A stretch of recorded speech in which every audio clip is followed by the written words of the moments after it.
Hey guys, be sure to like me on Facebook and follow me on Instagram for extra content you won't see here. Click the links in the description below.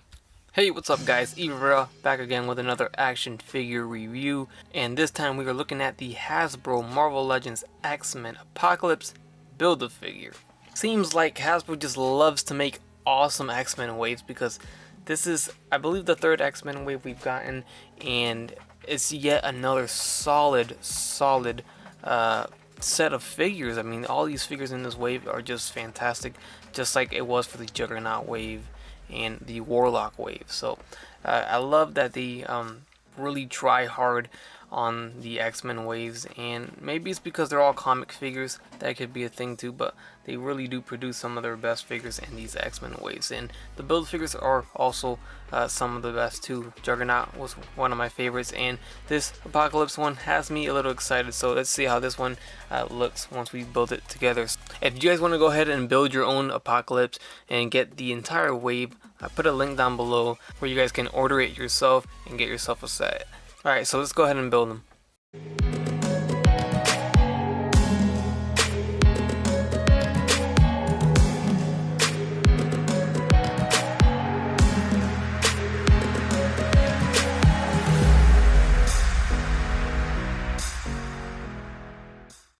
And that was a fairly easy build, not much hassle there, and here we have the Apocalypse Build-A-Figure.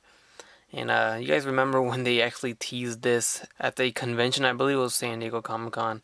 I'm not sure if it's that one or Toy Fairs or one of those, but they teased and everybody went crazy, and they almost made it look like it was this huge Build-A-Figure, but it's not that huge. It's not that big of a deal as they kind of hyped it up to be, but doesn't necessarily mean that it's a horrible Build-A-Figure either. So obviously Apocalypse doesn't have to be huge because he does, you know, he is a normal size and then he gets bigger. So we did get the bigger size Apocalypse Build-A-Figure from Toy Biz way back, which we probably will never get that again. Here we have a normal size Apocalypse, and I think it looks pretty good. It's not anything amazing or anything like that, but it looks pretty nice.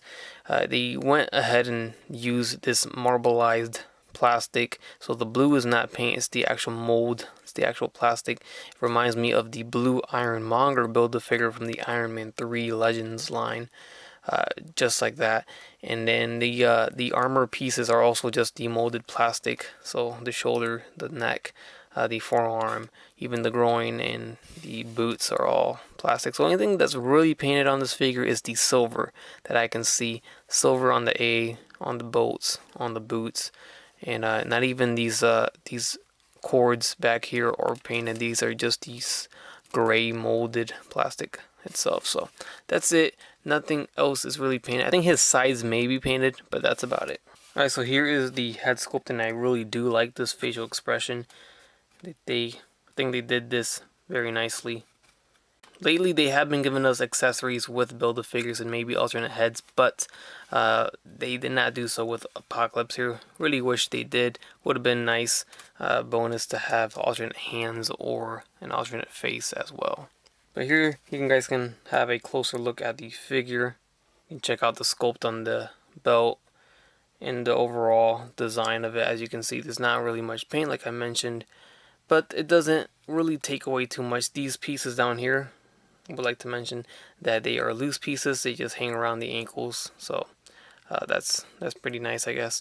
And that's it. So we'll get into the articulation now. We have the head that swivels left and right. We got the head that moves up about that much, so not too much because of this collar piece. It hinders it a little bit, and it does move down a lot, kind of hides the face. And then these shoulder pads are a little bit on a hinge there. The arms go forward even with the cord, so that's nice. You can see right there, goes forward and back. They go in and out this much. There's a bicep swivel. Single jointed elbows do not bend at all. I mean, the forearm guard kind of hinders it, but there's the bend for that. I like the veins sculpted on there very nicely. And then the wrists are on a swivel and they do hinge, and that goes for both. We have an ab crunch and a waist swivel. The belt gets in the way too, but you can still move it. It's just going to get weird on the belt. T-jointed legs do go forward and they do go back. They go in and out. Good range there. Thigh swivels. Oh, there goes one chord.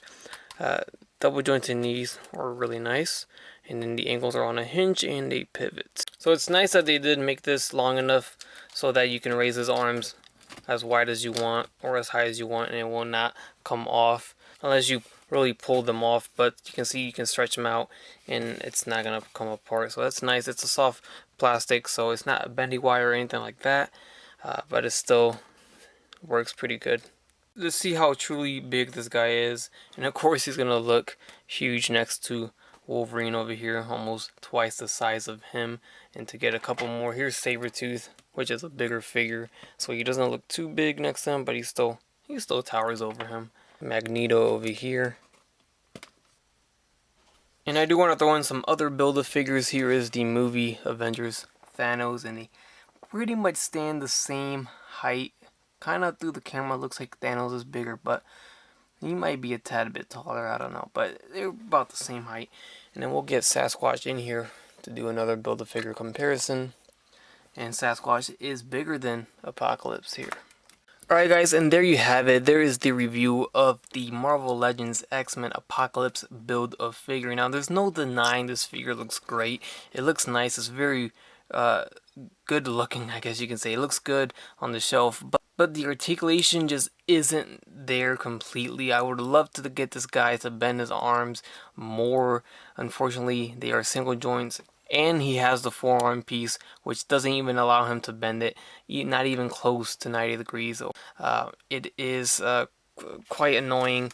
The legs are just fine. They will articulate just fine, but other than that, you really can't get him into any crazy poses. Not even a standard fighting pose like punching or anything like that. It just won't look natural. But yeah, the articulation is the issue with this guy. Overall, I do like the figure, but I do think they could have done a little bit better on him. Alright guys, I hope you guys enjoyed my review. Leave a like if you did, leave a comment. Subscribe if you have not done so already. And as always guys, I will catch you on the next one. Bye.